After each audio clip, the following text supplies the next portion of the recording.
Welcome to Black Belt Beauty Radio, a podcast fueled by a passion to support your journey in developing your most beautiful and optimal performance in life. Each episode is driven with the intention to elevate your mind. When we elevate our mind, we elevate our life. So get ready. It's time to rise. Recording in progress, girl. And the theme that you and I live off of, which is just keep it fucking real the whole way through. Let's just start the podcast. Yes, 100%. Well, then in keeping with that theme, let me tell you that I have like a back of neck tiny hair situation because for some reason those hairs never grow and I couldn't find my normal clip. So I have like one of these, like, I don't even know what type of clip that is, but it's like I think like akin to a clothespin or something. Just snatching that area up. So.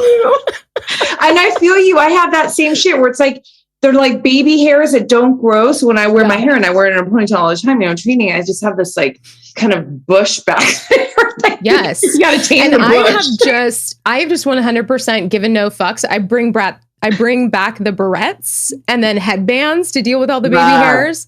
Love. Yeah. So I'm bringing that style back. But yeah, I'm just like, grab whatever you can, make it work in Zoom fashion. I'm not wearing sweats today. I got shorts, but like, it's just hilarious, right? How we all live, like top up, we're like, hi, and then bottom down. Yeah, well, I'm 100% in also these leggings because you totally inspired me. And I was like, I'm going to go hardcore. I'm going to be working out every day. And so yesterday I went so hard that today I can barely walk. So I waddled to the yoga class and waddled back. Oh, no. So my ass hurts so much that I can't even like change my pants without it being like a 15-minute mission. I know that. So yeah. Well, are you feeling good though? Because I know that you've been on a kick for some time now where it's like you're really focused on dialing in on your health and you're just like optimizing your wellness. I mean, because you understand like how everything connects to everything. So this is not necessarily a newer path, but you're really like getting down and dirty on the details of what's going to really help you, you know, in terms of like longevity, essentially like living long and strong, right? And feeling your best. Yeah. Actually, so I, like a long time ago, was a dancer and a soccer player. So I was always an athlete. Yeah. And then at some point, definitely after high school, I had this ingrained competition thing, which still is a big thing that I deal with, is this internalized coach that's like the tiger coach that's like beat him down, you know, whips, make him cry. And at some point I decided that it was silly to treat my body and think about it with the type of reverence and ferocity that I did when I had trophies to win and things like that. So it's been this recent unwinding and kind of giving myself permission, because really I had focused so much on intellectual capacity, on communication, on showing up in a big way, achieving the goals. And then at some point you realize you can do all of that, but you're constantly going to hit a brick wall of energy at the very least. Sure. And so my body has given me a wonderful invitation to like really start to integrate that other side of things. So yeah, it's been interesting, but I definitely look forward to the moment when like my external state once again represents like the internal state, because I definitely have that fire still in there. Yeah. But if you look at my body right now, it's kind of soft. I give myself a lot of back doors out of things. The grit's a little less in there, you know, but the grit's a little, what do you mean by that? I think that, you know, when you train and when you really take the work that you do seriously, you develop this grit muscle. And actually, Angela Duckworth has this amazing book on grit that talks all about it. Mm-hmm. But I actually had the the natural genius thing where I took to things so well that I really didn't learn a lot of, and then also I should say, like, I strayed away from the things that I didn't take to very well. So like I've only played tennis like once, and then was like, oh no, fuck that. We look like an idiot. We're rewind. So I didn't learn this like grip muscle really. Yeah. And so it's been something as an adult I've had to teach myself, because of course everything that you want is on the other side of consistency. In order to be consistent, you have to be able to wrangle the 5-year-old in your brain and get shit done. But particularly rocking with the type of neurodivergence that I have, it can be this, this delightful, intense mission that feels like it's never actually accomplished. Yeah, it's more complex with you. And it's been, oh man, I'm so grateful to be connected. And it's been so fun to just dive into your history and your work. And a couple of things that come to mind that I really want to present in this conversation. First of all, neurodivergent, gay, mixed, you have, these are pieces of you, right? And, I feel like this may or may not sound judgmental, whatever. But there's a lot of people who kind of, so let me back up for a second. Some people in society can look at these aspects and go like, oh, this is a flaw, or this is right. Clearly they're not flaws, but then there's some individuals who kind of take ownership of certain parts of them that could be seen as a flaw and kind of like flaunt it, like grab onto it and glamorize it because it's their, and I have empathy because I feel like it's their one way, it's their way of going, this is what makes me special and unique. And I'm standing in this, right? But I feel like it's not like a full sense of ownership.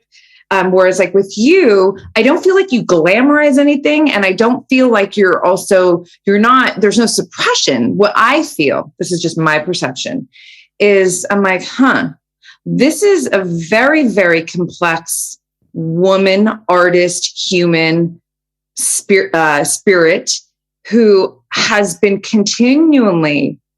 continuously doing the work of learning herself, all the parts that make her her, also what those parts, how do they express themselves like throughout your life in the various ways. Right. And it's like taking ownership of acceptance and ownership, right? They're two different energies, but they really go hand in hand. Of all these parts of you, sharing them, number one, to be clear with yourself, first and foremost. Number two, to be clear with the world, because it goes back to the authenticity piece, which we're going to deep dive in. So others, I feel like it's like, hey, world, check it out. This is what I know about myself. This is what I accept, I own, I love. I'm learning even more about. This is how I kind of lean into these aspects of myself, and then what I give back and how I express myself through them. And hey, maybe if I show up and present all these various things that make me me, with love and ownership, and I'm just keeping it real, like maybe it gives you permission to do the same. Maybe it inspires you to do the same in yours, because what is more fucking beautiful than that? In my opinion, nothing. So that's like, I can sit here and, obviously there's an intro before our talk and like lay down like your career capital and all this. We're going to dive into all this, but like really, because you said neurodivergent. And so it like came up to, top of mind, and it was in top of heart for this conversation. But I really just wanted to share how I receive at least that part of you, which is, it's a big piece. Any thoughts on that? Yeah, I mean, well, thank you. I appreciate it. It's been a very long journey that we can talk about to varying degrees, but this is literally what I teach in the hill that I die on, is that everybody has what I call your cultural constellation, which is a mix of your identity, experiences, and your values. But the problem is society teaches us that all of that stuff should be suppressed and we should try to fit in and be all things to all people, especially when you think about people who are operating in like outside of dominant culture. And I, as you said, like I am non-dominant culture in like so many ways, intersectionality all the time, every day. And it takes a lot of unwinding to really even uncover for ourselves, like, hey, what are these things? And the way that I talk about your cultural constellation is it's really like the glasses that you see the world with. Yeah. And mine might have like a shade of blue. Yours might be slightly yellow tinted. And we're going to see the world that way, but we're also going to have blind spots because of it. Yeah. And so really when you can lean into it and you can say, hey, this is who I am. This is how I see the world. These are my strengths. These are my weaknesses, and just show up that way. It's like the feeling of after the party when you pull your Spanx down and you're like, oh, I could just breathe, right? It's like there's so much freedom and permission in just being like, this is who I am. And sometimes I'm a bad bitch. And sometimes I cannot get my life together at all. And once you can like really figure out how to frame that, then you can start to figure out how to communicate that. And that's what I love teaching, because those are the things that really help you stick out. And once you start weaving these aspects of your experiences and your values and all of this into what you do, you really realize like there is nobody in the world who can compete with you. And so I feel totally comfortable being authentic and vulnerable and showing the glamour, but also the wet underbelly, which is actually like a photographer thing that like they call us wet bellies, because a lot of times you're like literally laying on the grass as it's raining to try to get the shot. I remember. This sounds familiar. Yes. And everybody's like, oh, it's so beautiful. And you're like, yeah, the picture's beautiful. Like most of the time I'm squatting and hauling and wiping this sweat from my brow, you know, but that's life. And I feel like so many people try to gloss over it to project something. Right. But then the downside is like, you're always trying to suck in with your Spanx on, and you never really get that full breath to express yourself with. I mean, girl. It was like some deep, profound, poetic shit right there. But then your creative, badass storytelling ways, I can't help but cackle. That is brilliant. I think every woman from this point on who's listening to this, or anybody who's wearing Spanx, is going to fucking think of you, because it's perfect. It's like, the liberation, the release. And you know what I love so much? You and I talked, recently about my 5S self-mastery roadmap, right? Yeah. And, it starts with self-awareness, then it goes into self-connection. Self-connection is the precursor to self-love. I didn't really explain that to you, but self-connection is really in alliance with your cultural constellation. Yeah. Constellation. Yeah. And I love that you brought that up, because I definitely wanted to dive into that, because the framework is beautiful. I mean, the name itself is so beautiful. And, that roadmap, self-connection, it's your core values, your core principles, your core beliefs, like what makes you tick, what turns you off. It's all these pieces that make you unique. Like, what's your big vision goal? Like all this stuff, right? And the reason why that's the precursor to self-love is because we hear all the time about like, love yourself. I'm like, hold up. Do you know who the fuck you are? Right. Can you stand in who you are? Because if not, I love you, but we got to back up, and we got to go into, everything that you just shared, and the value of it, obviously. And that's why you can say, when you talk about like the Spanx and being so free, it's like, look, like it or not, like, this is who I fucking be. And, if you don't vibe with it, that's cool. But if you do, wonderful. And I feel like it's the ultimate filtration system, like, period, in life, right? Yes. Can you talk about that, please? Absolutely. And you and I have a lot of, I think, synthesis, especially around the idea of magnetism. And to me, what you're talking about exactly is this idea of how do you go from this chasing thirsty energy in whatever you're doing to becoming a magnet that is just can't help but attract people who are in resonance and who are in alignment with who you are and what you do. And once you start to be able to cultivate that by first uncovering, excavating all of the stuff that makes you inherent, unique, special, amazing.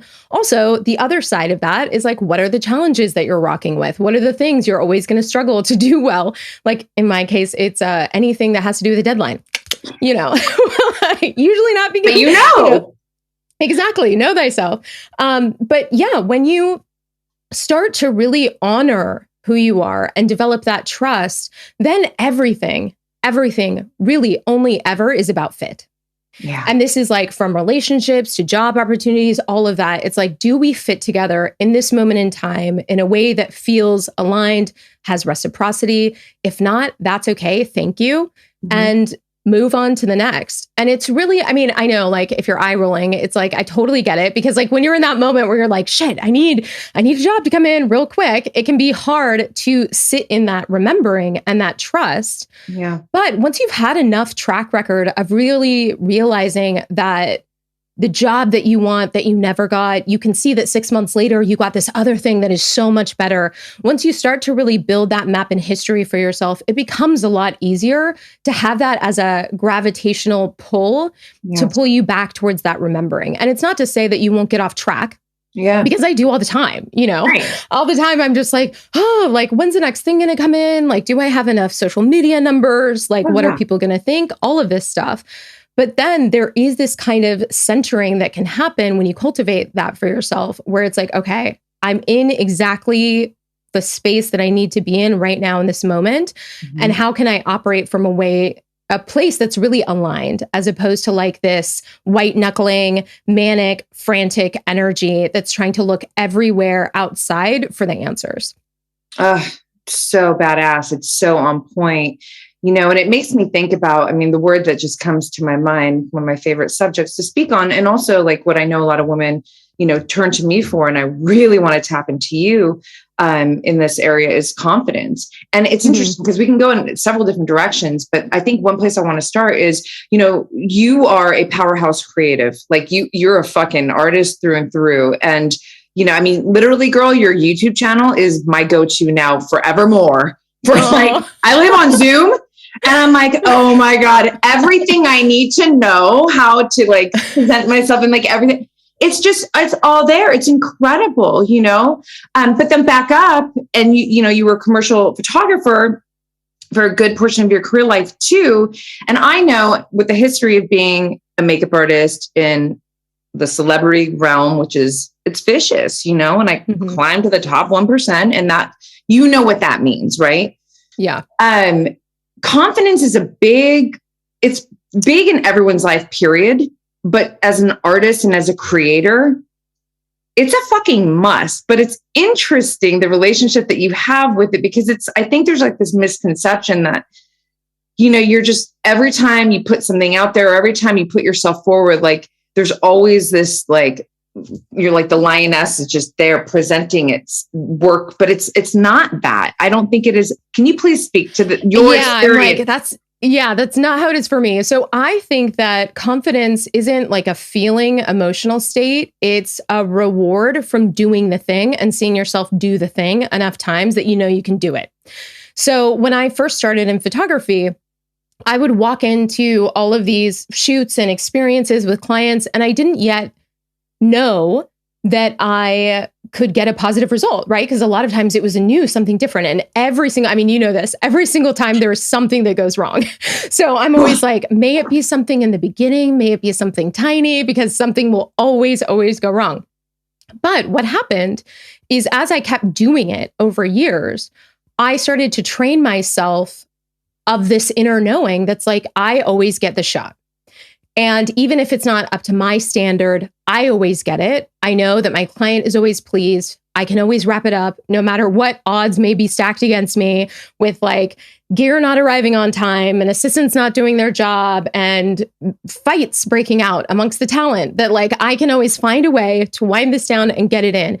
And so that to me is confidence. And it's something you earn in a discrete area. And then you have to like keep it going. And then you have to keep earning it in these different areas in your life. And so really, if you're growing and you're changing, you're always going to be coming up against areas where you don't have that earned confidence. And to me, that's a signal that that's just an area I need to do more work in. But when it comes to your work, I actually think it benefits you, or it benefits one, to be a little delusional. And I was 100% delusional. Like when I first started, I was like, this is the best. Like I'm really good for somebody who's just starting. Like this picture should legit be photography. Okay, got it. Yeah. And I'll send you a picture so you can see this one that like definitely should have been invoked. Totally could have been invoked. And I had a wonderful mentor at the time that was gracious enough with me to like let it ride and then also give me like little subtle hints of things so I could figure it out. But I think you need a little bit of that delusional positive energy to get you going, because Ira Glass talks about this in a great way, because once you start in a place, you're in there because, especially creative areas, you're in there because you have taste, but your skills don't match your taste level. And so you suck. And it can be really tough to like be like, this is not good. And then how do I go? And it takes a while to close that gap for everyone. Yeah. And so gassing yourself up in the beginning, I think is like really helpful. But then as you go, like what I have really come to understand is my own assessment of my work is inherently capricious, ever-changing, and is very much like a roller coaster. Yeah. I can be like, oh my gosh, this is the best image I've ever seen. They are just going to be so jazzed about this because I am just like the baddest bitch in town. And then as we go through editing, then I'm like, oh my gosh, this is really bad. Like, this is really bad. I'm never going to be hired again. And then as we go into like the retouching zone and like the color grading and everything, it's like, ooh, well, maybe. Maybe.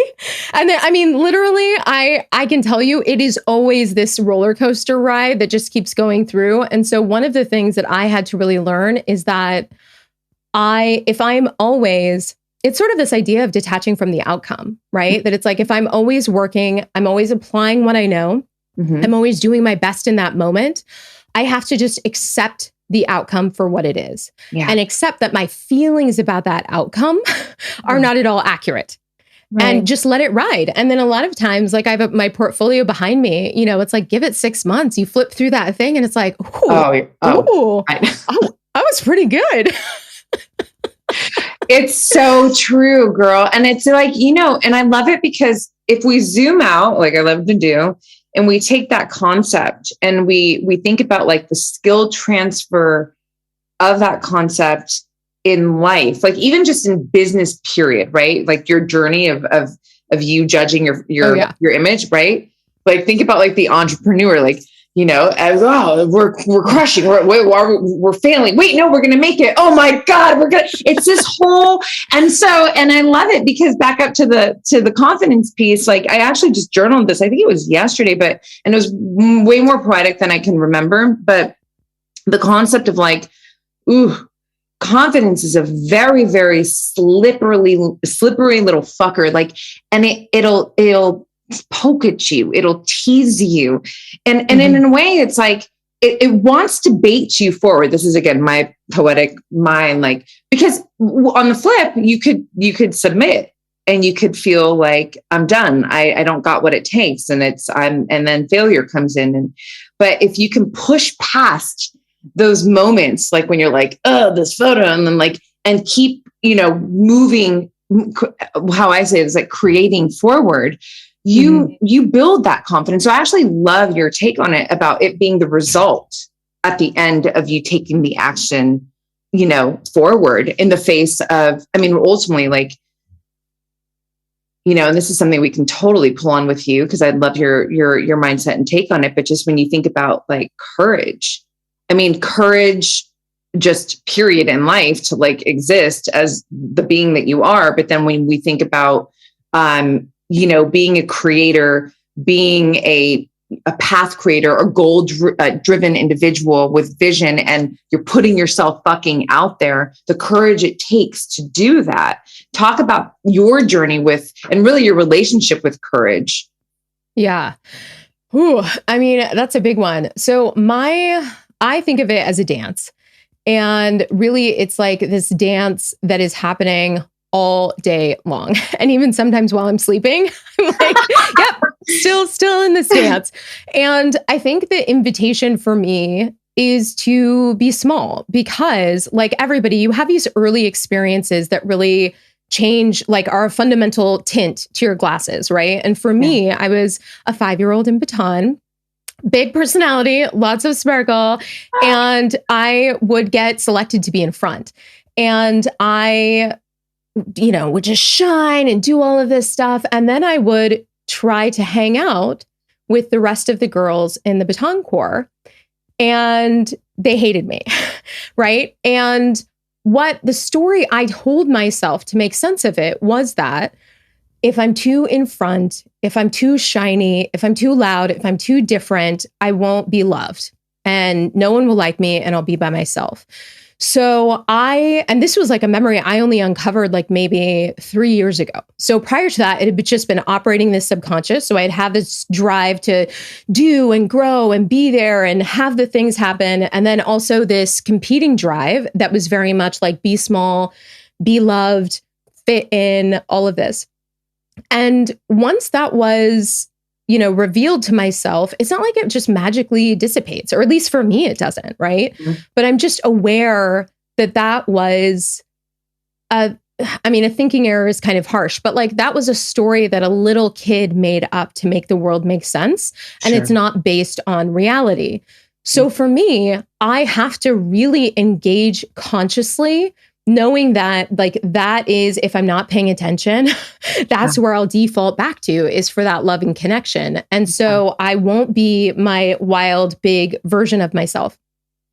So for me, like that's really how courage expresses itself, and something that I'm always working with, dancing with, because there's always this voice that is scared to be out there, to be the alien, to be different. And that was always the feedback that I got growing up, because of the way I looked and the way I sounded and my energy and just all of it, and my neurodivergence. And so I don't know. Maybe there's somebody who's more evolved in me, like sitting at the top of a mountain that's just like feeling courageous all the time. Oh. But for me, I feel like it's better to prepare for that always being something I'm going to be engaging with. Yeah. And just know, like, one of the rules I have for myself is whenever I catch myself fighting with myself, like whenever I click into that, I know that I have to do the thing that I'm arguing against, because usually that thing is expansive and aligned action and all of this good stuff.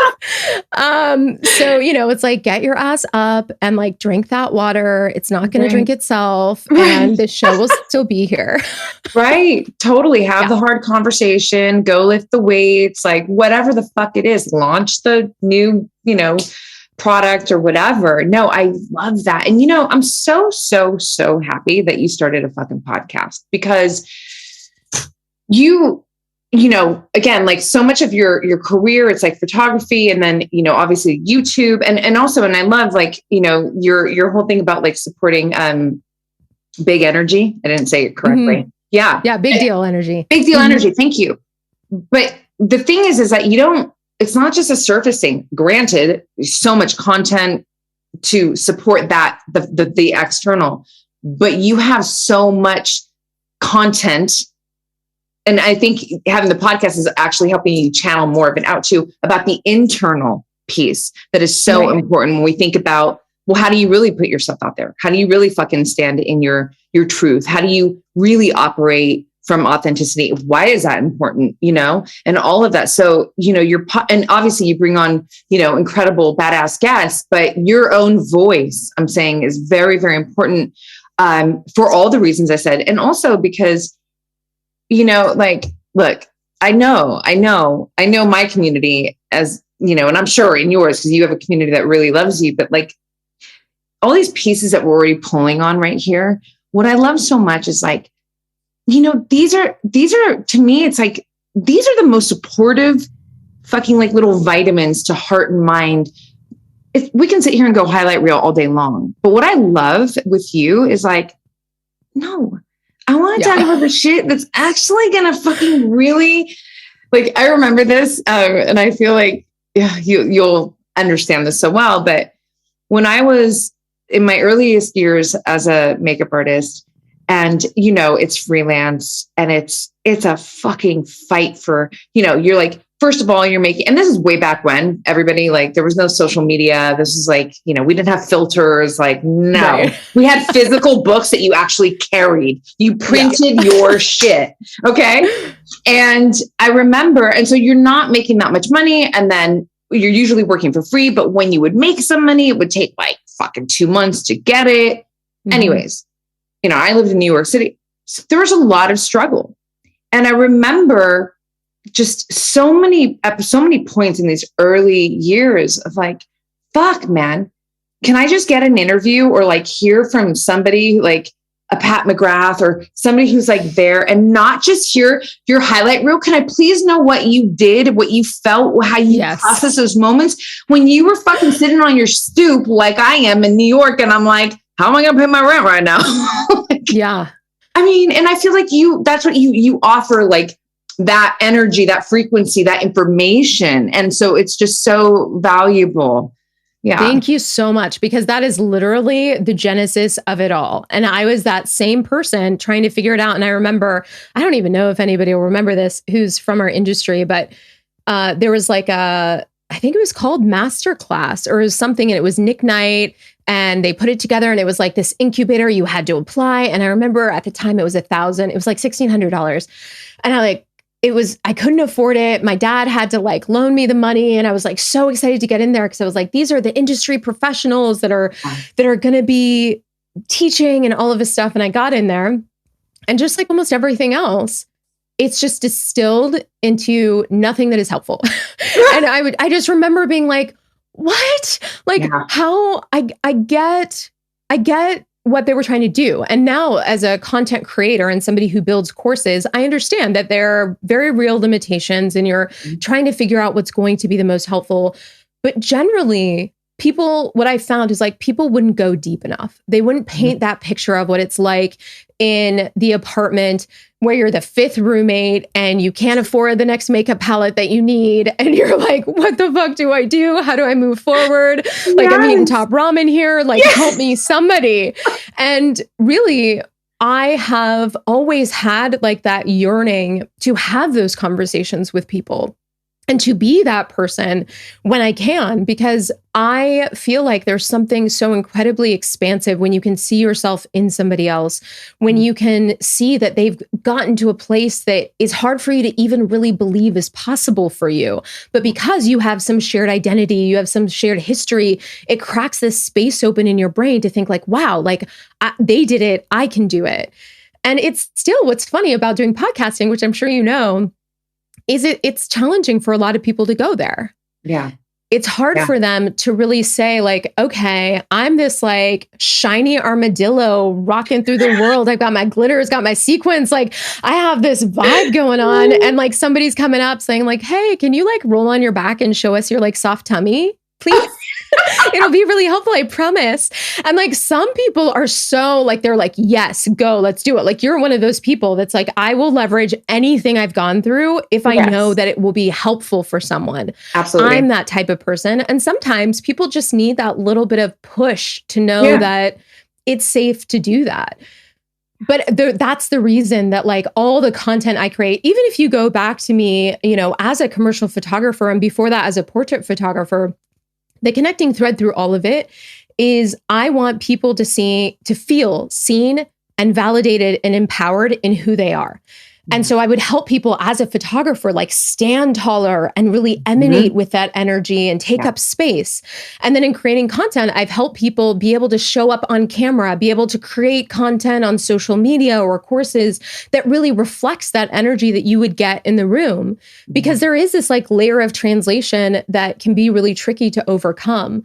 But I think everybody has that capacity. But going back to your point, in order to really be willing to share that deeply, the whole 360 of who you are, you have to have a trust that you are inherently worthy enough that if somebody judges you for like the weakest part of yourself, you'll still be standing, right? And you're okay with that.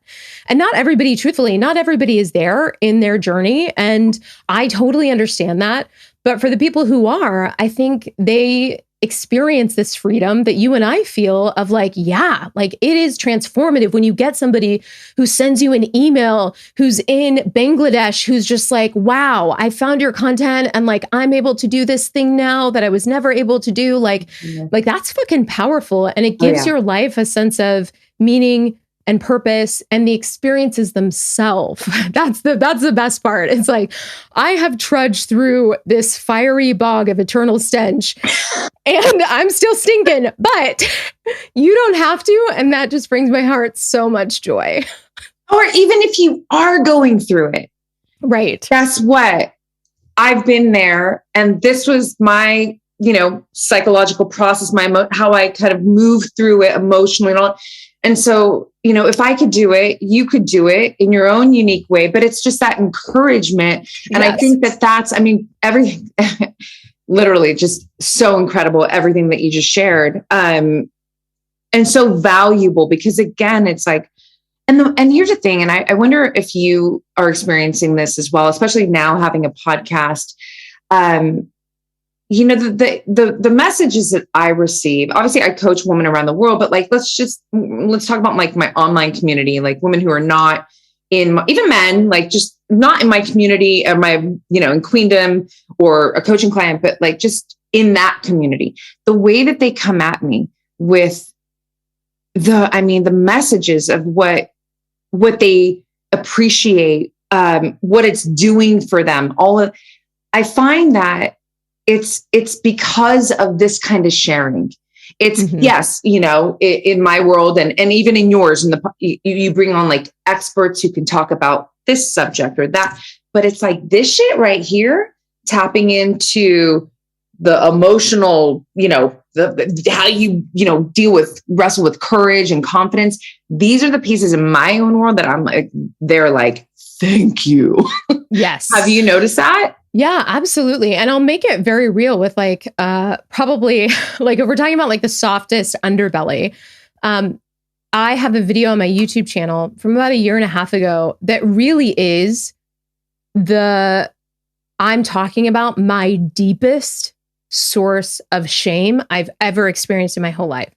This thing was so deep and so scary that up until about 3 months before that video, I couldn't even like look at it consciously, unconsciously. Like it was just such a dark, powerful void that I was just like anything to keep me away from dealing with this thing. And so in my case, I'm a mixed kid and I was raised with the white side of my family. And my biological father was a source of a lot of pain and a lot of just really negative stuff for me. And I associated that with the part of him that was Black.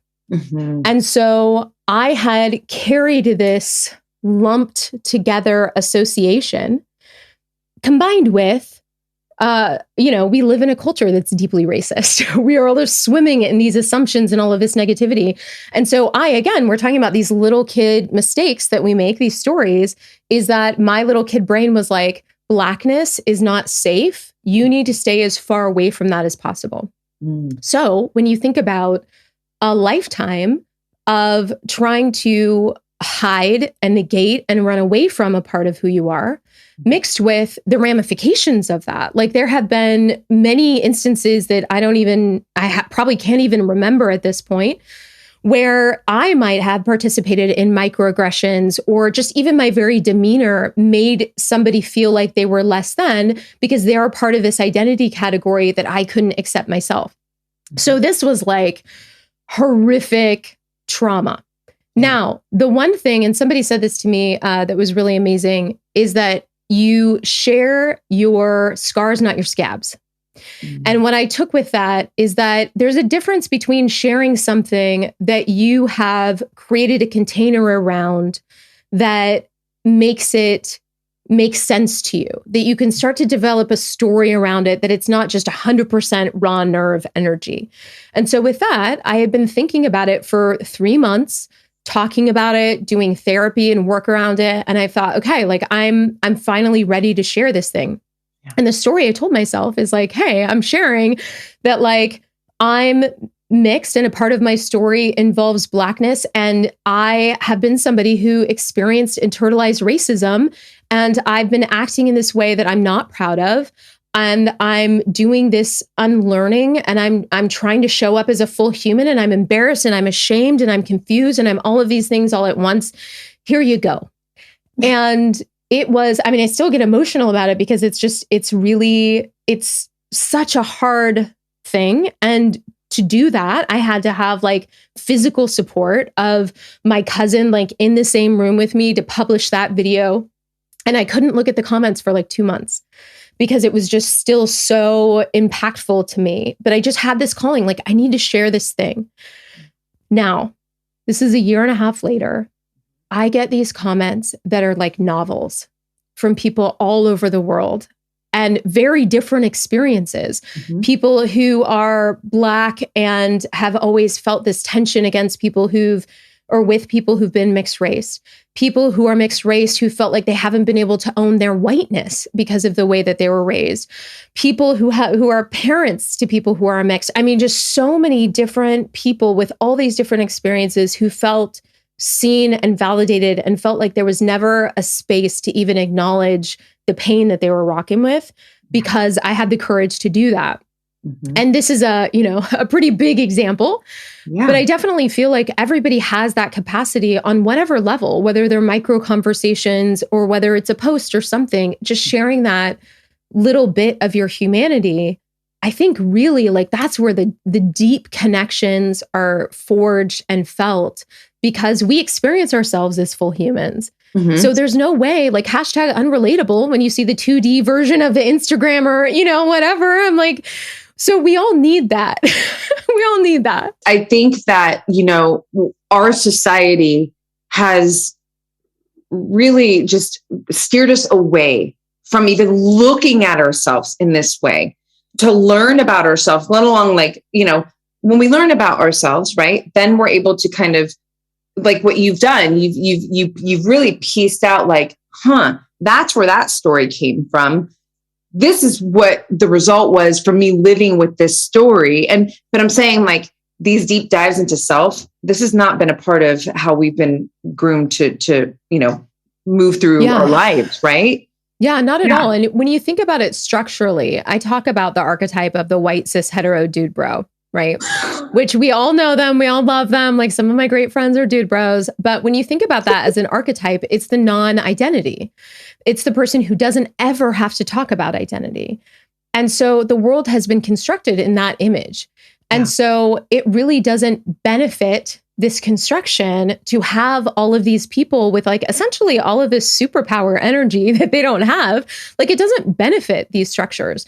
And so of course, we haven't been socialized to think it's important, and that's also why our pictures of success usually look like a reflection that was created by a dude bro, which is also why it's so hard for us to live into that, right? Because if you think about in corporate America, that people who come from really rich, vibrant colors where they express themselves, or rich, vibrant cultures who express themselves through colors and through particular hairstyles in order to be successful, they've been socialized to think they have to tamp all that down to fit into a world that's comfortable for the dude bros. And so really, when we're talking about this idea of your cultural constellation and really like living into who you are, it gives you permission to show up fully, knowing that there's probably going to be some area of disruption, right? But when you do carve that out, and in the way that I kind of think about it is like you activate your superpower, which we all have had them the whole time. Like our identities and how we see the world is inherently unique, powerful, and amazing. But it's like that superhero that like is burning down the house because they don't know how to harness their fire energy. And it's like, oh no, now I can palm it and I can like direct it where I want. And now everybody doesn't need to wear fire retardant clothing around me. But it's that harnessing that we have to do, that creating a container around it that allows ourselves to use it in a way that benefits others in the environment that we're in. And so like an example of that for me is when we talk about neurodivergence. Mm-hmm. I have ADHD and ASD, autism spectrum disorder. Now, if I were to just say that, I'm throwing it out there into the ether where people have all sorts of connotations. But what I'm very careful to do in, like, let's say a professional setting, is I will say that, and then I will give it shape for them. So I will say something like, I have very much 100% classic ADHD type. What that means is I am fiercely creative. I will hyper focus on things like nobody's business. So you know that anything I do is going to be 100% intensity. It also means that I have a tiny teacup saucer of attention. So if you send me an email and I haven't responded in 3 days, it probably fell into the void off of that teacup saucer. So what would be great is for you to ping me again, float it to the top of my inbox, and I'll never be annoyed or anything. I will love the reminder.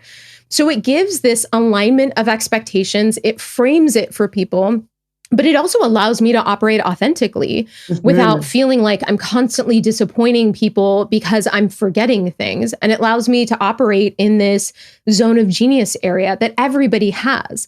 So I think when it comes to like how you harness it, there's a lot of work that goes into that, really understanding the way to articulate that best. But once you get a handle on it, and I can help with things, and there are lots of amazing people in the communication zone, psychology zone. But I feel like once you get a handle on it, and it becomes really fun. Like, it's really fun for me to talk about that I have a disaster right outside of the frame, because my reflection of my space is a reflection of my brain. And right now I'm a little extra scattered. So like the frame is clear, but like literally before we got on the call, I was like throwing pillows and clothes in different corners so you couldn't see it. You are so fucking right. And it's like somebody could legitimately judge me for it, and like, whatever, that's their stuff, but because I'm able to own that about myself, I can also have fun with it and allow 100%. Other people to have fun with it too.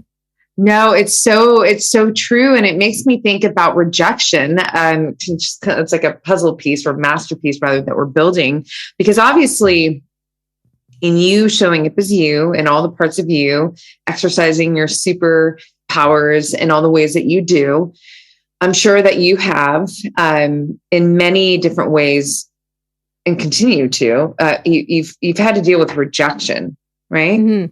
So yeah. I would love your voice on the subject of rejection. Like, how have you wrestled with it? How do you cope with it? How do you move through various forms of rejection?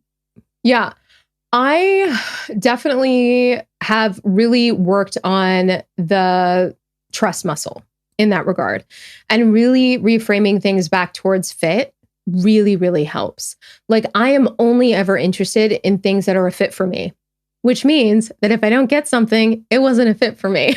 And so I can be thankful for the opportunity that I thought I wanted, or the situation that I thought would have been amazing, because if I didn't get it, it means it wasn't a fit. And that's the only thing that I'm really aligned for. That said, it sounds very like, woo, whatever. What's the reality of that? And I think the reality of that is, like, I definitely have low moments where I can compare myself, where I can feel unworthy, all of that stuff. But one of the secret strategies I have for my brain is something called the ribbon drawer that I created. And basically, it's this idea that as kids, a lot of us, whether you did baton like me, or you ran races, or you did swim meets, or you did spelling bees, a lot of times you get ribbons, you get trophies, and they don't go in the back closet somewhere. Like, usually they're out there in front of you, reflecting your greatness back to you. And what that does is it gives your brain evidence that you are good, that you are worthy, that you're a rock star, all of these things. And at some point as adults, like, I don't know why, we just stop doing that. We feel like it's silly, or we feel embarrassed. And what I really do is give my brain, if I want my brain to get out of this poor me, I'm rejected, I'm not good enough, they didn't want me energy, I have to give it something to hang its hat on. And so what I do are, like, I capture those comments. I capture those text messages of somebody saying, hey, you're amazing, what you did was really wonderful. And I actually have an album in my phone called the Ribbon Drawer. So I screenshot all of that. Yes. And I put it in there. It has like sparkle emojis also. So it's like, hi, I'm here. Look at me. And I go in there and I force myself to engage with the evidence, because and in general, I really try to question whatever stories my brain is throwing me, right? And asking myself, is it true? Because it's harder for me always to like do I can't even think of the actual word, because I always jump to the solution that has worked for me called affirmations. Mm-hmm. So the affirmations where it's like you're standing in the mirror and you're like, I'm good, I'm worthy, I'm a bad bitch, all of that stuff. My brain is so quick to be like, bullshit. Nope. Look at what you did yesterday. You made an idiot out of yourself. Yeah. And so what I have to do is like get curious about it and like ask my brain, well, is that true? If it's true, there can't be any conflicting evidence. So let's look. And then I look, and then of course it's not true. And then it just like quiets my brain down a little bit more until the next time. So I really, when it comes to rejection, I feel like, I mean, I can't remember who said it, but somebody really awesome, amazing said rejection is protection. Yeah. Right. Yeah. So I really have trained myself, like my highest self, to really honor that the protection that the rejection is giving me is something that I know I want, even if I don't understand where the map is headed. Mm-hmm. I know that I'm exactly where I need to be. But then I give myself strategies to make that happen, because I think a lot of times it's like the chasm between what you know and like how to get there that can be. Totally. It's so wonderful. And it does several things. You know, you're connecting deeper with yourself. You are flexing that trust muscle. Mm-hmm.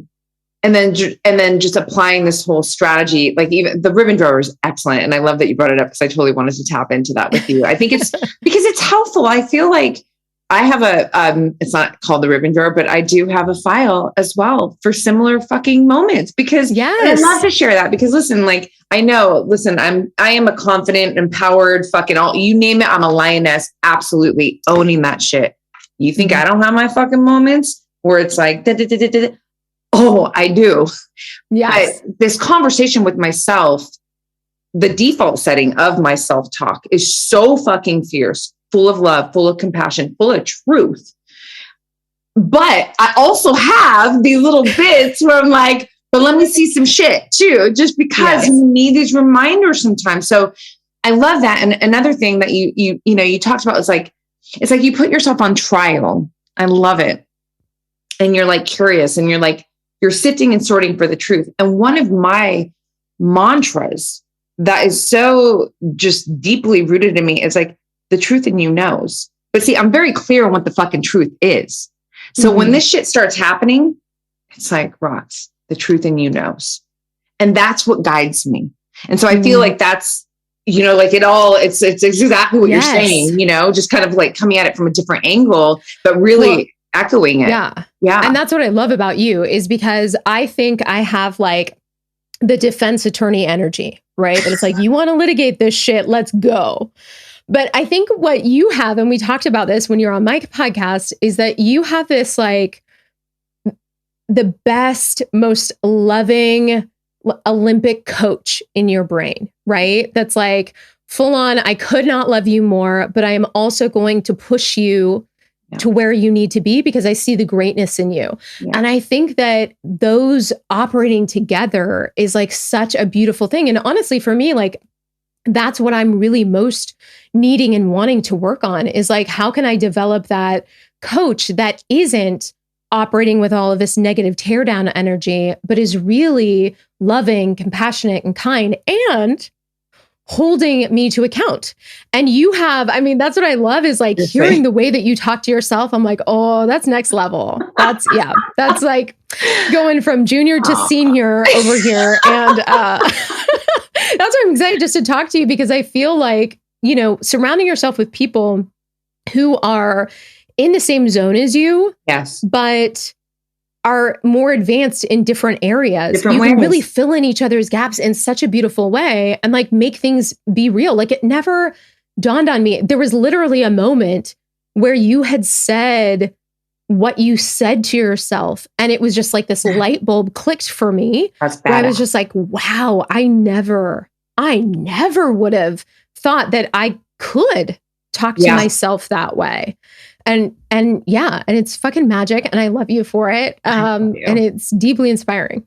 Thank you so much. No, I love you. Seriously. And we talked about this recently, just when I was on your show, but sometimes like in this moment where you're going to give yourself like a loving pep talk or just like show compassion, listen, I'm not in everyone's brain, and nor am I even fucking trying to be, but I know because of what I do and how many women I talk to, there's this the default setting is rolling the eyes, like feel like, you can't even come at yourself that way because, it just feels kind of not icky, but like, oh, really? Like, stop. Like you can't even entertain the idea of you loving yourself in that capacity because it feels like too fluffy but it's like, what all you want is to be fucking seen, heard, and felt right now.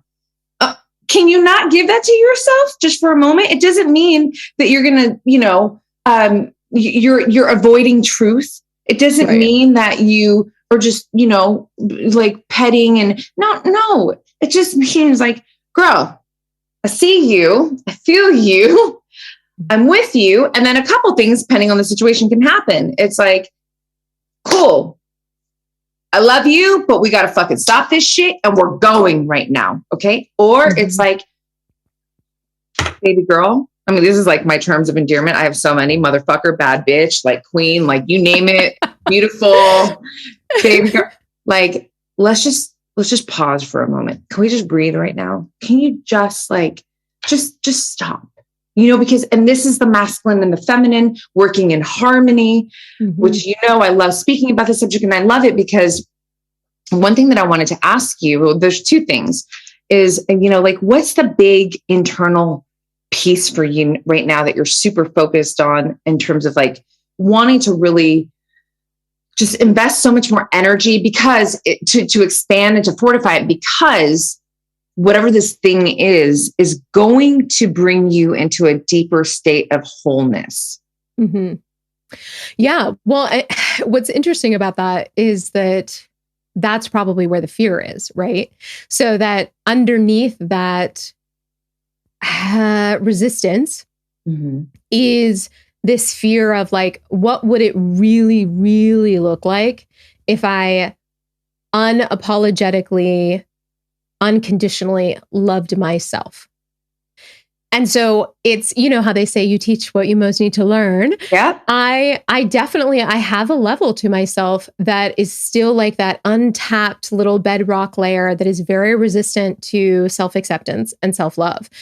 And I think that a lot of people, we have this. And then, so I'm working with a coach right now who's going to be on the podcast in a little bit. And she was talking about these different voices you have in your head. And one is the brat. That's like this kind of like rebellious, like, fuck you energy. I don't want to do that. That's stupid kind of a thing.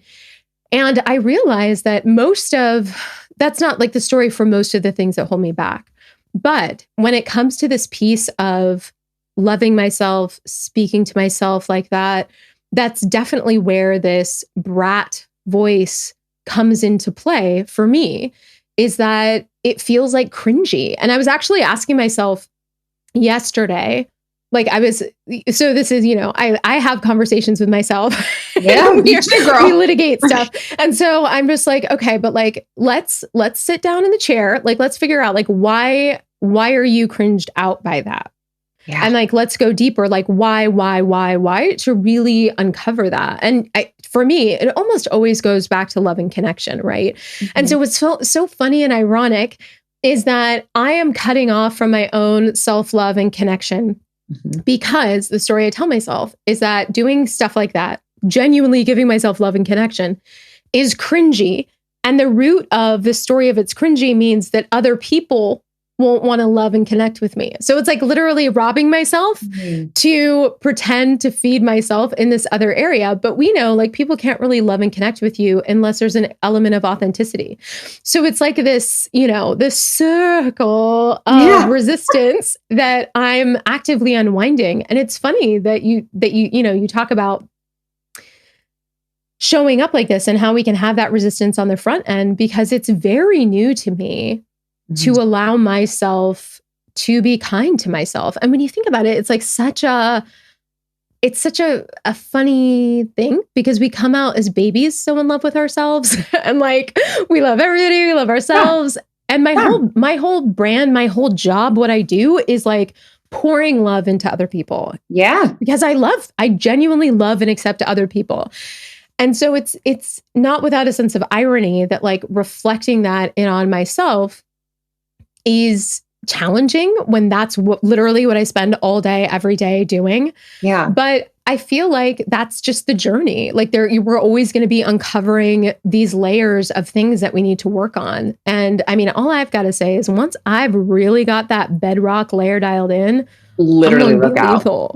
Yo, no, because you're talking and I'm like, oh shit. I literally was thinking, like, when she taps into that, like, and there's no turning back after that. No turning back. Like, I can't even imagine what, me being, just an asshole to myself. Like, no, we're not. And when like any hint of that starts to come out, FYI, and this is just a tactic that is actually very effective in my own life. And this is what I share with my girls that I coach too. But like, I call myself out loud. Like I call myself out loud. No, stop. We're not doing that. Stop. No. And there's something really powerful about hearing, like on the flip, if there's also something very powerful about hearing yourself out loud say, like, if Rox, I love you, girl, I get it. It's hard. I see you. I feel you. This is valid, but my love, we got this, and that's very powerful to hear it out loud. On the flip, when that assholeness starts to come in and the poking and for me, I just, stop. And sometimes I will tell you all transparency, there could be a full fucking day, especially if I'm hormonal, where that stop is coming out throughout the day. Wash it. Stop. Fly on the wall. Stop. It's so fun because it's just fun for me. Cause sometimes like, it's almost like, imagine the word, the fucking whatever, the harsh, like I can sense it from 100 miles away. So the stop. Yes. See, I feel like that's what your next like merch needs to be. I mean, it's going to be like high level, but I think you need like a little Roxy doll that you can have its pocket size. Just press the tummy that's like, stop. Yes. I would keep her close to my body at all times. I knew you were going to come out with some fucking awesome idea, you creative powerhouse. Like, it works for my girls too. And in fact, like, I would love you to try it and then like holler at your girl, like, let me know truly, like, how does it work for you? Because I know it's effective in my own life. And I know it's effective in the women that I coach. Because here's the thing, no matter how, I always say like, self-love, self-confidence, like all this stuff, like there's no period at the end of the sentence. It's comma, ... That's why I call them activations. They're attributes, but forever, especially when you are authentically living yourself, your true self, you know what you're going to do? You're going to be stretched as a constant in your life. And every time you meet that stretch, guess what? Self-confidence, courage, self-love, all this shit gets poked at because you're in new territory. So we have to continuously invest to fortify and to expand everything that we're talking about. And so, that's what I was saying, like in my own life, yes, listen, I own my confidence. I own the empowerment that I fucking live from that seeps through my pores. Don't get it twisted. In fact, don't discredit me because I still have to fight. And I love that fight because it shows me every time I say stop or whatever the fucking thing is, I'm afraid, but I go forward. It shows me how badass I actually am. It shows me how much I really love myself, and this goes into like, when we talked about like, it's like, it's not about being fearless. It's not about getting it perfect. And it's certainly not about fucking like graduating and that's it. Then you're dead. And maybe it's just more about like this journey. And that's turning it back to you, my love. Wait, let me ask you this though, then. Yeah. this is my sneaking suspicion. I'm curious for you. What is your relationship to self-sabotage now? Like on a scale of like 1 to 10, your worst self-sabotaging moments, how often they're happening, what out of 10 would you give yourself? Wow, that's a great question. I don't feel like okay. Well, so wait, 10 is like the highest? I really don't have, in all truth, like, I don't feel like I sabotage myself much. Like, exactly. Yeah, my relationship with that is like, well, and because the worthiness piece is so fucking dialed in. But guess what? How did I get that part dialed in? It's because of all the battles I have faced with absolute authenticity and integrity. Yes. Right? And I continue to do. Mm-hmm. But here's the thing, and this is like an unlocking moment for me, because I think that bedrock level that I said of resistance, that like last little sticky bit that doesn't want to love myself, that is where all the self-sabotaging lives. So when we talk about once that's like broken up, I'm going to be lethal. I think it's because I'm still exerting a certain amount of energy in self-sabotaging behaviors because there's still a part of myself that is not willing to fully integrate. Yeah. And instead of integrating and like really accepting and really offering that love, it's like, no, let's like take you off course because we truly don't fully believe that you're worthy of these dreams and things that you've created. So like in a sense, what I've been able to create of my life and my career and my presence, it is always in spite of these deeply self-sabotaging behaviors that I know a lot of us are rocking with. And I thought for the longest time that there were these external solutions to that. That it was like, oh, if I got this productivity hack, if I do this, like all of this, I'm going to put more intention and energy over here. I'm going to buy this $10,000 course to do this, all of this kind of stuff. And it's really, and this is also like operating from this masculine space that it's like, I'm going to be from the head up. Like, I'm just going to go, I'm going to push, I'm going to show up, I'm going to buy the things, I'm going to do the things. And my glass ceiling has really been about everything that's below the head. And really this like heart-centered space, this like self-love, all of this stuff that like forever I've just been like, this is so I don't want to do it. And I'm so grateful that now, I mean, and this is very recent for me. Like if you go back through my podcast episodes, this is like maybe coming up, maybe early as July, that I've like really started to crack open enough to allow for some of these modalities and tools to rush in a way that don't immediately bounce off me. Yeah. And I think for a lot of people, they're in a similar space, probably not the listeners to your show, but a lot of people are operating with that. Yeah. Yeah. No, I mean, I think it's way more common than one might think. Right. But I think, and again, there's such a through line with you that I love. And it's this, no matter how hard it is, like you face yourself and you face, and let me present this to you. This is true.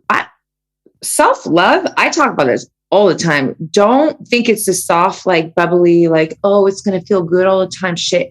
No, it's going to fucking hurt a lot because you're going to face yourself with truth. It's always about truth. You're going to do hard shit. You're going to do shit that makes you really uncomfortable that you don't want to do, but you love yourself so much that you got to do it. So this through line of you just constantly digging into yourself, turning to yourself, facing yourself, whether you like what you fucking see or not, is the ultimate fucking action of self-love. Boom. Period. Mic drop. Yes. Yes. And I love it. And I feel like there's so much gained from that integration of the masculine and feminine, of all of these tools like working together. Yeah. And this idea of like self-love and self-compassion and giving yourself grace. One of the things that I've really worked on is allowing for and trusting timing. And this goes back to this idea of fit, right? That like, I wasn't, because as soon as you learn something new, you're like, fuck, I would have been so much more ahead if I knew it 10 years ago, and like Totally. now, I mean, so much. And so like, really like just saying like, the version that I was 10 minutes ago, 10 years ago is exactly who I needed to be then. Mm-hmm. I'm exactly where I need to be now. And if I'm doing my best, if I'm somewhat detached from the outcome and just really performing, showing up, loving myself the best I can do today, then that kind of openness and acceptance creates room for these things that I want to bring into my experience to happen. But it, and it's funny when you look back at your life, it's like all the times that I was just like totally white knuckling, forcing, like pushing those boulders up the hills because that's the best way to do it. Meanwhile, there was an elevator right next door. I mean, so many times. But it's like you learn all these lessons and then realize it's those moments of ease and acceptance and grace where most of the magic really happens. Like my YouTube channel, I've been plugging at it for 2.5 years and barely got to 1,000 subscribers, felt like a failure, very inconsistent, all of this stuff. And I put a video together based on like this internal, like, oh, I should do this on how to look good in Zoom. And nothing happened for 3 months. And so I was like, great, another dud. This is exciting. And then all of a sudden, 2020 happens and everyone's on Zoom. So what's funny is I created it in March, right? So my thing was like, oh, this is smart. I'm going to create a Zoom video exactly. Nothing happened.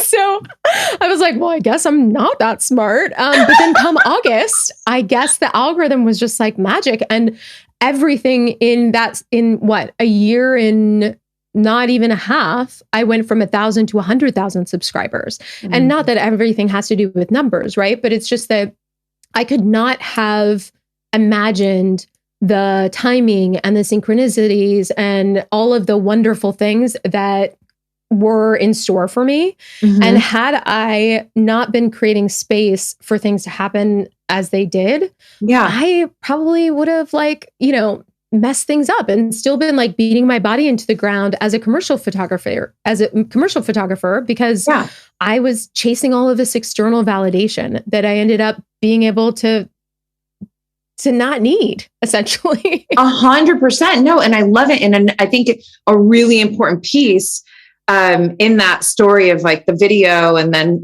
what happens. Yeah. You're like, oh, I know it's not all about the numbers. No, but here's the big message. You didn't stop after you put the video out in March and then you didn't get that response. Like you kept creating. That's the fucking point, right? Because that's where people don't even step to the plate. B, if they feel like they, oh, I didn't get a home run, like, let me just walk off the field. But you're like, no, I'm going to keep fucking swinging. That's the message. That's what's so important. I know that in my own life, like, fuck, know? And so it's just so wonderful. I love that you put that fucking story in here because it's so important for that reason, like for anyone listening or watching right now, and they're at that point where they just feel like, do I fucking keep going? Why did you keep going? Like, why did you keep going in that moment? I mean, partly was just faith. And what I knew is that, and it's funny what you don't know in hindsight, right? But what I knew is that people, and so when I started my channel, originally it was to help me create visibility and power and leverage as a commercial photographer. Mm-hmm. My thought process was, as I was in the industry for longer, I realized mostly people hire you because they have this feeling that they would want to get dinner with you, because set life is like going to camp where you spend so many hours together that really a lot of it has to do with like, do we gel in terms of an energy? Totally. So if I make content that allows people to figure out what my energy is like, then I'll get more clients. And it was just kind of a guess based on things that I had seen with other people. And I thought maybe I would get enough subscribers to kind of have a little bit of social media power behind me and blah, blah, blah. So I had been creating content for that reason, also to help people. Because one of the things that I talk about in my work is like, you have a deep why and a functioning why. And your deep why is like really the meat, like the energy, the like what fuels me. And for me, it's like, I never felt seen and validated. I always felt like a weird, awkward alien. And I wonder how I would have been able to show up had I always felt loved and accepted for who I was. Mm-hmm. So my deep why is like, I want to make sure, I want to create, I want to give these people a chance to see themselves validated and reflected and celebrated so they always know how fucking amazing they are. But then there's functioning why also, which is like, I want to make money, I want to be popular, I want to, build my attention on what I'm doing. And I think it's great to always honor both. Right. Sure. Because if you have one, you're just an optimist that's probably totally altruistic and probably not going to do anything because you don't have the motivation to keep it going or consistency. Right. And the other one, if you're just doing it just for that, you're not going to have any like deep energy into it. Mm-hmm. So it's usually, and almost always it's both. And so I just kind of kept doing it and went through all these stages of feeling like a failure, not good enough, all of these things, but just kept with it on this sort of faith. Now, what's funny is now that I'm sort of in this area where I have access to more YouTubers, they almost always say it's at least a 2-year journey to get anywhere on YouTube. And I was like almost exactly on time. And I think going back to this idea of like having people really share their path, that kind of context, that zoom out that now I give for people is like, you need to think about all of this as planting seeds. And you don't really know honestly what's going to grow from them. But the more seeds you plant, for the more time that you plant them, the better your odds that something really amazing will grow from that. And what I've seen with like students and people who've come to the channel is that there are all these misconceptions around who gets to have a channel, who gets to be successful in social media, who gets to be successful in business and coaching, whatever it is. Mm-hmm. And all of that's bullshit. That's the white, cis, hetero, whatever stuff that's meant to keep us down. So being able to give yourself that gift of really showing up, of getting your potential clients to just have that chance to connect with you, to give people the opportunity to find you, it's like such a wonderful gift. Yes. But it does take persistence over a long period of time, Yeah. But it was literally just faith. No, well, it was faith, but I also love, and I was curious if you're going to say it, and you did, but it was your why factors too, because that's also so important, right? I mean, I know in my own life, it's like my purpose is so fierce that it just like, it's what helps me up to like if I take a hit because something didn't, whatever. Or I have those moments where I'm just like, is it really progressing at the way, it's that purpose shit. It's that why. Mm-hmm. So I love, and I know that that's fiercely a part of you and your journey, and also what you support, those who come to you to build their fucking content and everything, right, that they come to you for. So no, I love that. Girl, listen, there's so much, you're just, it's like there's just so many more conversations to have. I want to ask you a few questions, that I will do one thing. So 2 more questions, rapid fire words. So you're talking, I'm loving everything you're laying out. And this question has been like popping into my mind this whole time that I really want to present to you. And I'm so excited to have your answer live in this conversation. The question, my love, is what are you, in this, we'll just focus on the year to give you some, kind of boundaries, but like, what are you feeling most proud of about yourself? Oh, that was 10 out of 10, not where I thought you were going. That's you.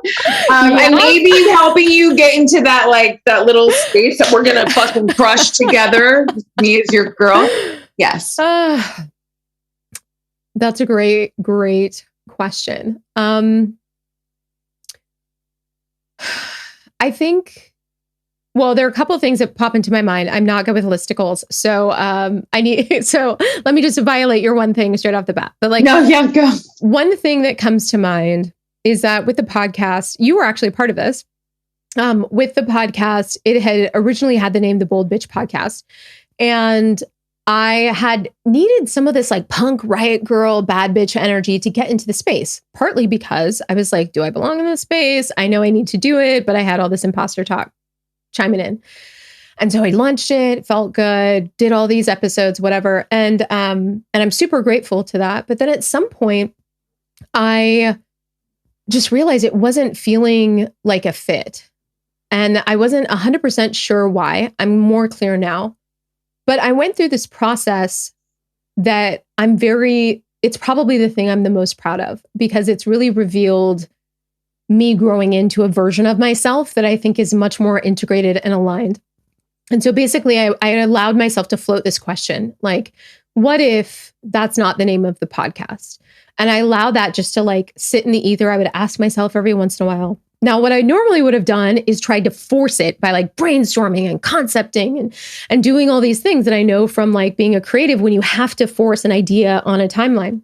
But I didn't do this time. I just allowed for it to exist and for me to feel into it and kind of ask myself questions about like, what do I want it to feel like as I'm saying it? What kind of energy do I want it to attract? What do I like about the original name? What didn't really feel resonant? And instead of, again, focusing on like the right answer, I just allowed it to more sit in a feeling space. And then one morning I'm in the shower and this name just like comes to me like a lightning bolt, Only the Bold. And I was just like, ooh, and I like said it out loud and I like rolled it in my mouth and I thought about it. And I was just like, yes, this is it. And then what's interesting is I looked at, and sometimes I feel like the universe like gives you these gifts of like, growing up, my mom would call them synchronicities, where things just like, they're like these little hints or winks or whatever. I looked at my original list of names that had the Bold Bitch podcast. It had a couple others. Only the Bold was actually on there. Wow. And I had totally forgotten about it. Yeah. And so what I did is I was like, okay, this is happening. And from that shower to 4 hours later, I had pivoted. I had talked to people. I had rebranded everything. I had launched a mini episode explaining it. I changed it. It was just like, whoom, go. And yeah, it was like at 100. Yes. But I feel like that process of opening myself up and trusting myself to not have the answer, then allowing space for kind of magic to happen. Yeah. An answer came. And then I 100% trusted that answer. And I moved with like 10 out of 10 velocity. Like I was just like, yeah. And that process, I think, is the thing that I'm just the most proud of and what I want to continue to integrate across all aspects of my life, because it comes back to this idea of self-trust, self-love, and allowing there to be space to not know, and also to honor that internal knowing and to be bold in the decision making and not really have it rest on what people are going to think. Because I had these ideas of like, oh my gosh, people are going to like not be able to find the podcast. People are going to have all kinds of ideas about it. People are going to think I'm a flip-flopper and that I'm flaky and all of these stories. But I just honored who I was and what I knew to be true. And that is like the best question that nobody has asked me ever.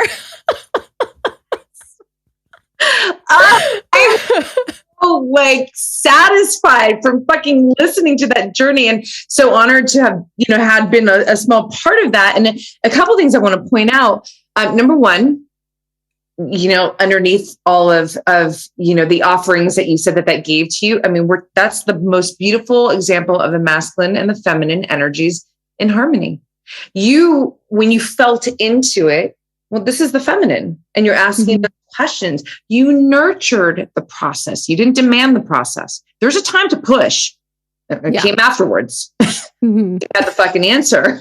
But my producer was like, I'm sure. And actually that bridges to the other thing that I want to point out that I have so much fucking love and respect for you for. And I think it's really important to live in this conversation. You went through the whole, like, what are people going to think and all the things, but you still evolved.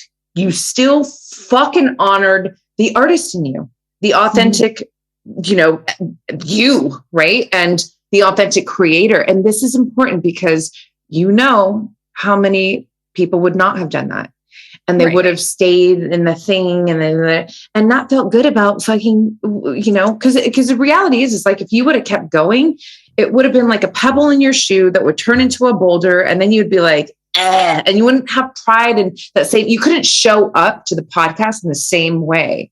So it was incredible. And just, I have so much respect that you fucking honored your evolution. And that's something that I really love to talk about as an artist myself. It's like, listen, PSA, I will evolve however and whenever the fuck I want. You don't get it? That's okay. I get it.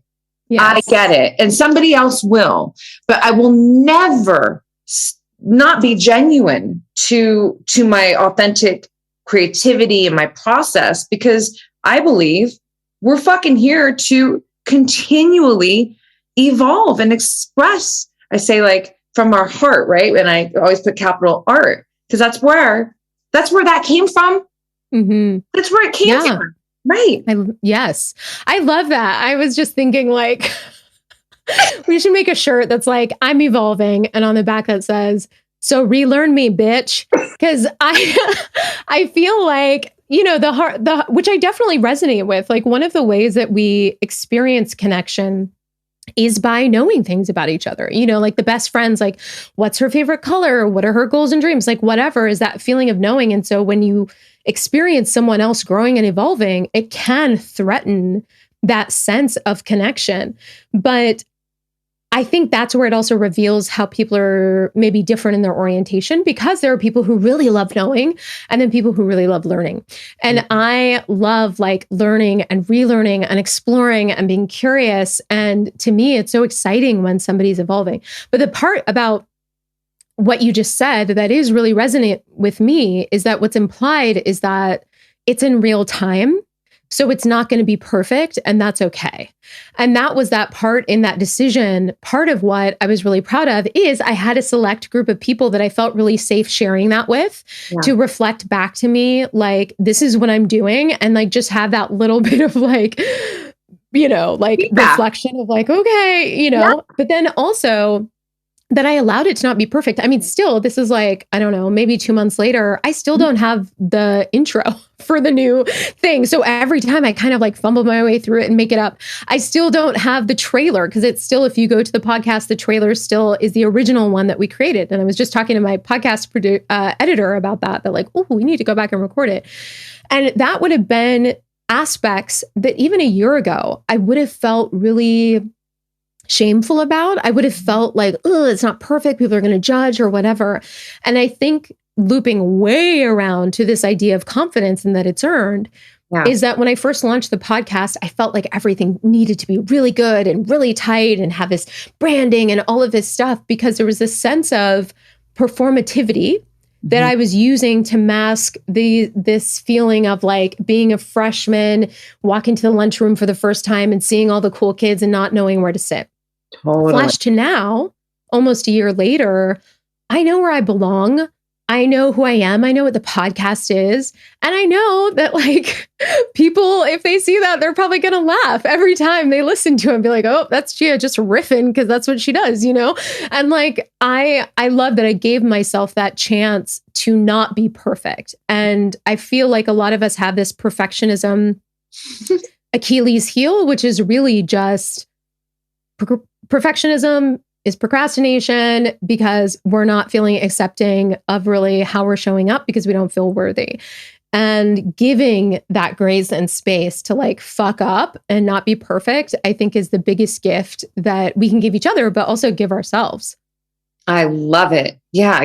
Fuck yes. Like, you're just in the kitchen cooking and you're just like, you can watch while I cook this. Like, the egg might be a little messy and I got it on the counter, whatever, but I know where I'm taking this meal. And so, you know, like, I have to interrupt you because I don't even think you know this. What? So, oh wait, no, I did text you about this, that, so talking about cooking, right before we recorded our podcast episode, I was going to make tea.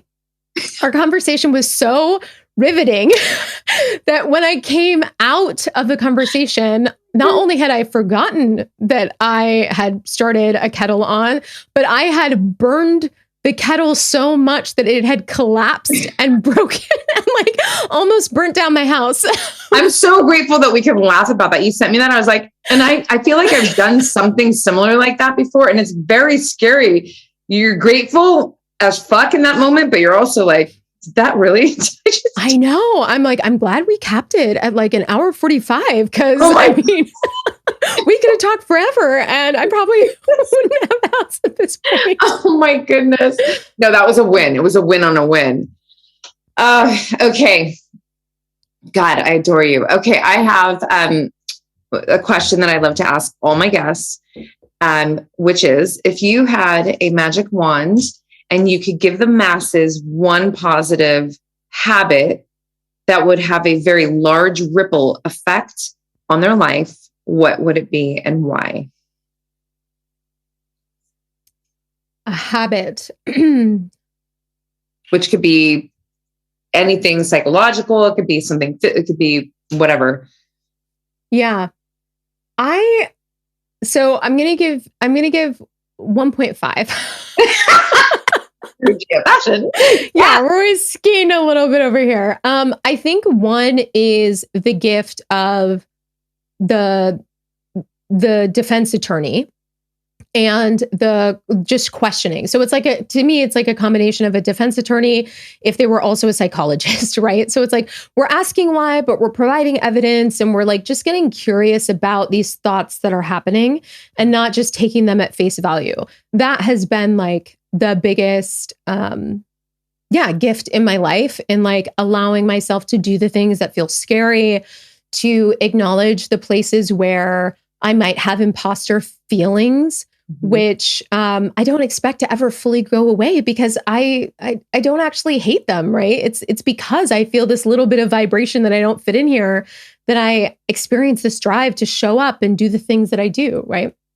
But the other part of that is I would have everybody at least once a month take an acting class. And the reason, I mean, not that you need to go to an actual acting class, but when you go, have you ever gone to one? Oh, gosh, like you need to. It's time. It's time. Really? Oh my goodness. Yeah, they always do these, especially theater. They always do these really just like so incredibly embarrassing warm-ups where it's like throw a sound and emotion and pretend that you're painting and you always just feel so awkward, so uncomfortable, so ridiculous. But what it has you do is it trains this muscle of commit. I'm going to commit to this. And even in the ridiculosity, I'm going to just commit to it. I'm going to go with it. I'm going to do it. And what that does is it gives you the sense of playfulness in your life, right? Like I don't drink, but I have a drunk personality insofar as I will dance on the tabletop sober. I'll do the Roger Rabbit when nobody's dancing. Like I just give myself this permission to like play and commit 100%. Yeah. And I think that what cultivates that is, are these exercises that feel so silly. And not that it has to be acting, but anytime when I taught college students, we used to do acting warm-ups, even though the class was 100% unrelated. I was just like, we're going to do acting warm-ups every class because these are skills for life. Okay. Throw that sound and emotion. Let's go. And it can't be like, yeah, it needs to be like full on, like, like you need to be making an ass out of yourself and commit to that shit because that is what's going to help you. I mean, courage in its finest moment, right? Fuck yeah. Oh no, that's so great. Thank you for that. I love it. Playfulness is everything. I always say like, you got to keep it playful, keep the wrinkles away internally and externally. That's like part of my fountain of youth, that playfulness, I love that. And Botox, at least for me, I'll speak for myself. Haven't gone there yet. I'm like scared. I love it. Yeah, I know. I mean, I know so many of my girls do too, but I just, I'm not saying never, but I mean, yeah, you totally don't need it. No, it's sometimes I'm like, I wonder. Okay. Rapid fire words. So you don't need to be rapid. Elaborate as you would like, whatever comes top of mind, top of heart when you hear these words. Okay. First word is love. Emotions that I don't want to engage in that I know are good for me. I feel like you've really confronted that already. Oh man. Okay. Ready? Yeah. Fear. I love you. Fear. The like vibrating place that is, I don't know how to explain kind of like what's happening in my brain, but like the way that I experience fear is almost always in my solar plexus. Mm-hmm. And it's like this contraction away that I have programmed myself to like arc toward. So it's that relationship that now when I feel that feeling, which is also like sisters with excitement, I start to get excited because it feels like the shortcut to whatever it is that I really want to make happen. Love it. So good. Yeah, which is why I know I need to meditate and all these things because that's exactly like that's where I feel it. I'm like, ugh. Okay. Yeah. No, it's good. Yeah. If you need help meditating, I'm happy to help you. It's a very, yes. Okay. Next word is challenge.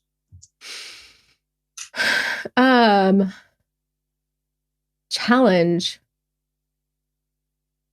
I don't really, I don't really use that word very much. I don't think. Why? Because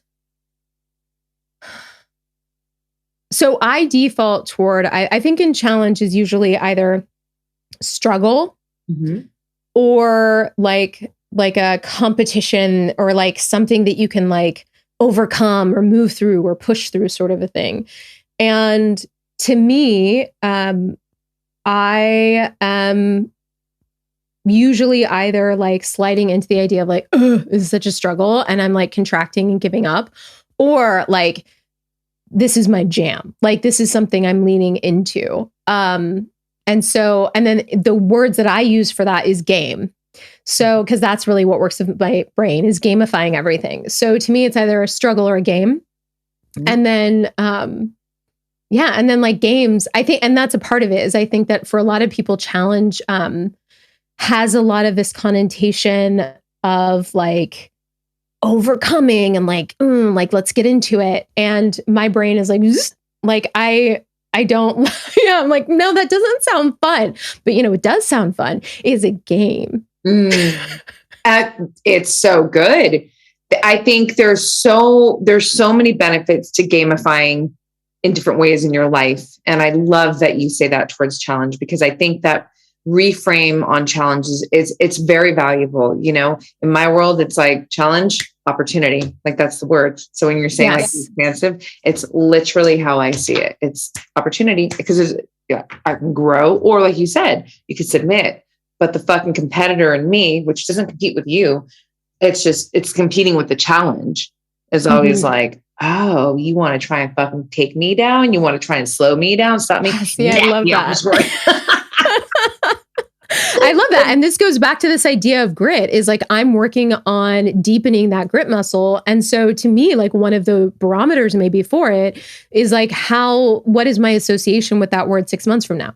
Yeah. Right now, I need to think things are fun in order to do them. Yeah. But what if I can like talk myself into a place and like hit at that bedrock enough so that the idea of knowing that something is going to be a challenge is a draw and is exciting in and of itself. Yeah. Oh, it's a power. It's a sweet spot. It really is. Like some of my kind of mantras in I am the eye of the storm. Oh, chaos. Watch me create. Like, let's go. So it's that whole mentality that lives in that space. So I'm going to check on that in 6 months. Yes. And a lot along the way, obviously. Keep me accountable. I'm very good at that. Next word is curiosity. Love. This is where love comes in for me. I was that kid that was always asking why, that was always like, but to me, my state of joy, like where I experience the most joy, the most love, the most excitement is being perma-curious, like just in that place of like, not yet fully knowing, wanting to know more, like figuring out how you can learn and grow and seeing connections. All of that is just like, infinite potential and excitement to me. Love it. Perfect segue to the next word, passion. Passion is something I actually, okay, this is a little rant, but one of the things about passion that I reframe is I take passion and what it usually means, which is like, you need to find your passion, you need to live into your passion, you need to be passionate, all of these things that for a lot of people can feel very overwhelming. If you're like, I don't know what my passion is, all this stuff, is to a framework that I did not come up with. It's genius, called Ikigai, which is a Venn diagram of what you love to do, what the world needs, what you're good at, and what you can get paid for. And passion is in there, where two of those circles overlap. But the creative sweet spot, and this only, is only for people who are like wanting to maybe make money and like devote most of their life to their passion, that this sweet spot of your Ikigai is the place where all of those like merge and meet. And so I love the idea of passion, but I love passion as like pigs in a blanket wiener wrap that's like surrounded by the dough being your Ikigai. So that it's really talking about, yes, what is your passion, but also how does it dance with other people and how does it impact the world and all of these things together so it can have a bigger impact, if that's what you want, than just being something that you love to do in your room, which is also totally valid. Right. But for me, I've always wanted to have passion in a way that isn't a dance with impact. And so, so Ikigai is my form of passion. It's badass. I love that. Do you know how many people you just helped? Seriously. 2 more words, my love. Resilience. Working on it. Always. Yeah. Perfect. Seriously. No, it is. It's a fucking process. Yeah. Yeah. And it's that bounce back refresh rate that gets better every year for me. But it's way better every year. But it's also something that like, I know in order to be resilient, I need to engage with circumstances that are going to be challenging. So it's a word that I want to love more than I do. But if I look back at my life, like I'm sure a lot of people, like there's nothing else to define it except resilience. Yes. No, I fully agree. And I'm so excited to see you develop a stronger relationship with that because it's already within you. It's already fucking how you roll. And but it's kind of like that little piece right there, like that, when you crush through, you're lethal. When you realize that and like stand in the ownership of, I am a resilient motherfucker. Yeah. Breakable. Last word, excellence. Excellence or excellent? Bill and Ted excellence. No, excellence. Okay. Excellent. I love that because I was thinking like Bill and Ted. Yes. So good. Excellent. Excellence. Okay. When I think of excellence, I think of that idea of really expressing the best that you have in that moment and not having it be an externally oriented thing, which has taken a lot of reprogramming because so I have a biological father and a good dad. So my good dad, his whole side of the family was all about like excellence, striving, education, be bigger, faster, stronger. And a lot of us experience that as a do this to get love type of equation. Yep. And so for me, there was always this performative, striving, reaching, thirsty relationship with the idea of excellence where it always existed outside of me. And what I've been really fortunate enough to like cultivate in the last few years is this idea of internal excellence, which is really just if I give my best. It goes back to the book, The 4 Agreements. I don't know. Have you read that? I haven't. I haven't actually read it now. Yeah. I haven't read it in forever, but one of the agreements is do your best. And they talk about doing your best is also doing what you're fully capable of, but not more. And so much of us do more and push harder and burn out because we feel like that's what we need to do. But it's really like honoring that inherent place of like, this is the best that I could do in this moment, the best way I could show up, and really honoring that. I love that. It's so true. And it's so, when you get that dialed in, you could just keep going, man, because it really is a process, right? Excellence. Yeah. I love that. Ugh. You are everything, truly. I'm like, Gabrielle, I love you. Shout out to our girl, Gabrielle. Yes. Dr. Gabrielle Lyon. Matchmaker extraordinaire. Fuck. So many more conversations to have in this format. And obviously, I am your girl. And again, like, let me take a moment, first of all, to say thank you for the time, for the energy, but also just for fucking how you show up as such a contributor. You're such a contributor.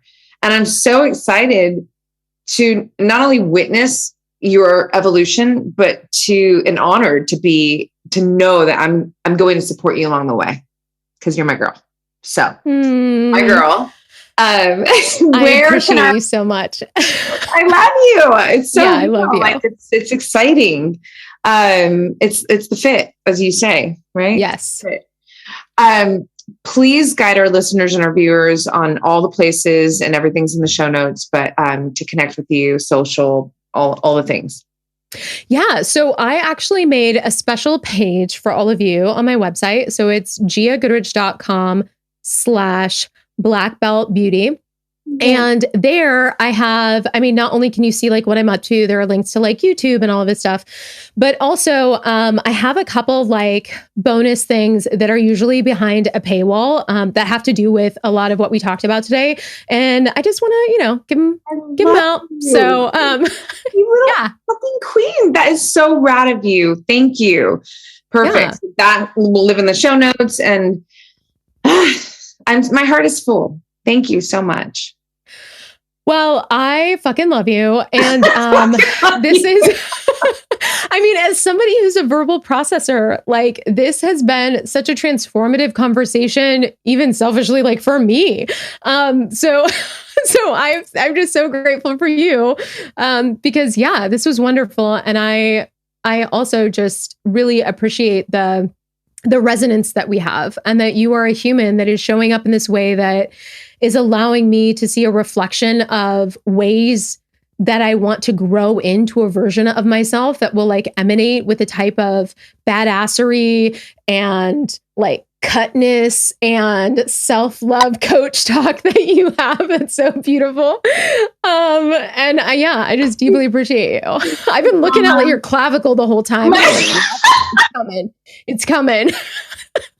It is coming. I swear, if we lived down the street, you'd be so dead. Like, I just oh my goodness. No, that time will come too. Well, thank you. I love you. And so does my clavicle.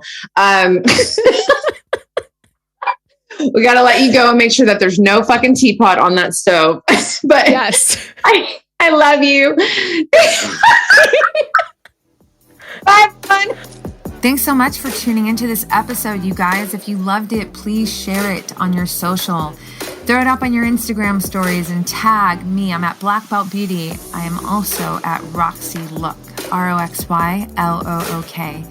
I love connecting with you guys. This is a conversation that I want to just continue growing with you guys. So if you feel inspired to hit me up, do so in that space. I always enjoy hearing from you.